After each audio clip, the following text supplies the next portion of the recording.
Hi, boys and girls. This is Ms. Kathy. I'm so happy you've joined me today for another story just for you.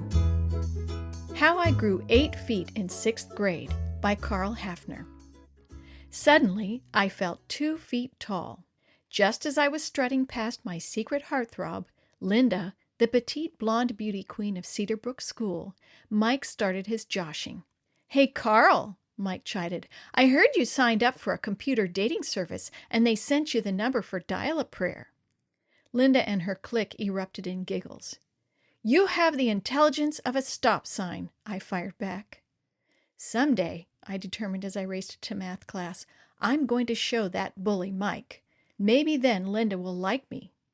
"Okay, class, let's get started," Mr. Taylor announced as we shuffled to our desks. "Today we're going to learn more about long division. You will remember that yesterday we talked about..." Mr. Taylor's class was always my favorite, only because he was so into his arithmetic on the chalkboard that he never noticed me reading Hockey Magazine. As I scanned an article about the Montreal Canadiens, an ad caught my eye, an ad that would change my life, or so I thought. "Tired of being a wimp?" the ad questioned. "Are you fed up with being pushed around? Sport the muscles of Mr. Atlas. Snag the woman of your dreams.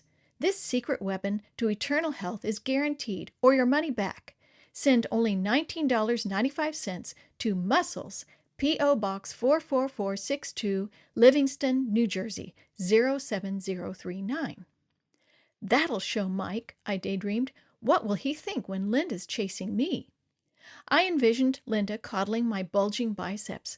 "Oh, Karl," I imagined her saying, "do you mind if I call you Mr. Jock, or do you prefer Mr. Health?"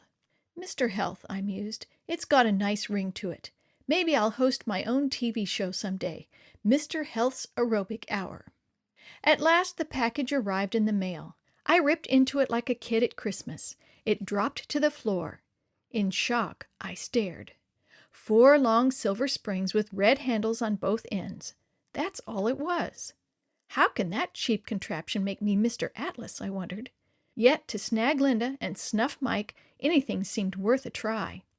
Every night I tugged and yanked and pulled and sweated. Sweat seemed to be my body's way of crying, "No pain, no gain." I grunted as I strained and stretched the handles, but regardless of the ferocious workouts, my body still looked about as brawny as an X-ray. "Mom," I questioned one evening, "how can I get big muscles?" "There's more to good health than big muscles," she answered. "You have to exercise, sleep right, drink water, eat spinach and broccoli and turnips and..." "Okay, Mom, I get your point." I tried different types of exercises. I pumped iron. Since I didn't have any weights, I worked out with my mother's iron. I slept more. I guzzled more water. I ate spinach. I ate broccoli. As for the turnips, I wasn't that desperate yet.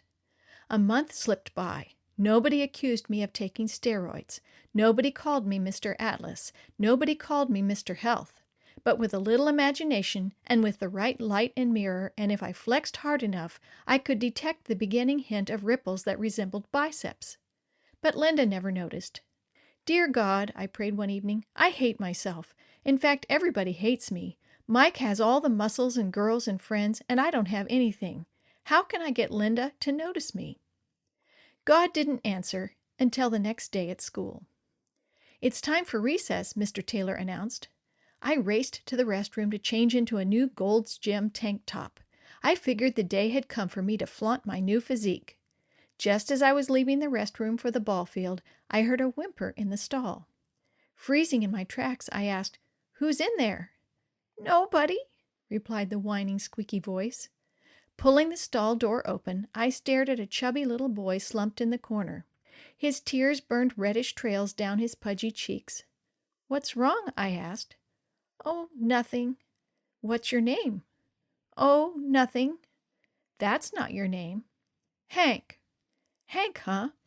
Even though 6th graders didn't usually bother to talk to 1st graders, it seemed that it'd be okay this time. "Yeah, Hank's my name," he whimpered. "What are you crying for?" "'Cause everybody hates me." "Aw, come on now, Hank. Not everybody hates you," I replied as I handed him a wadded ball of toilet paper. "Here, let's dry those tears. I don't hate you, and God doesn't hate you." But everybody calls me Fatso, Hank sniffled. Yeah, I know how it feels. Everybody calls me Shortcake. Think of it like this. Our bodies can only get better, right? Tell you what, I'll start calling you Shortcake if you'll start calling me Fatso. It'll be our secret code. What do you say? Deal? A slight grin curved his lips. Can we do that? Sure, I don't see why not. By the time I coaxed Hank back to his classroom, recess was half over. It seemed like a good excuse not to bother with modeling my new tank top. There's not enough time for Linda to really savor my new improved biceps, I rationalized. Besides, after helping Hank, for some reason my muscles just didn't seem so important. The next Monday morning, the most unbelievable thing happened. It was more unimaginable than Santa Claus shaving. It was more unlikely than putting out a raging forest fire with saliva. It was incredible. Linda talked to me. For the first time of the school year, Linda talked to me. Hi, Karl, she greeted. Hi there, Linda, I stuttered. Did you do your math assignment? Yesterday. Yes, yesterday. Yes, I did it. It wasn't too hard, was it? Yes, not really yesterday. It wasn't. My face felt as if it could glow in the dark. Yeah, say, Karl, I just wanted to say, that was nice, what you did last Friday. Last Friday? Yeah, with Hank. Hank? Oh yeah, Shortcake. He gets picked on a lot. Ever since Friday, you've been his hero. Really? Why is he, what did you, how do you know who Hank is? He's my cousin. We went over to Aunt Sharon's house for Sabbath dinner. Hank told me about... Cousins, I blurted out. You and Hank are cousins? I didn't know that. Nobody in the school knows. Oh, there's the bell. It's time for class. But thanks, that was nice. See ya. Suddenly, I felt 10 feet tall.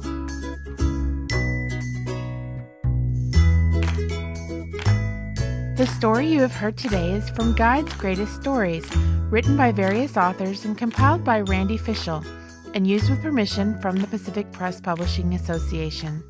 If you're interested in any other books published by the Seventh-day Adventist Church, please visit AdventistBookCenter.com or call 1-800-765-6955.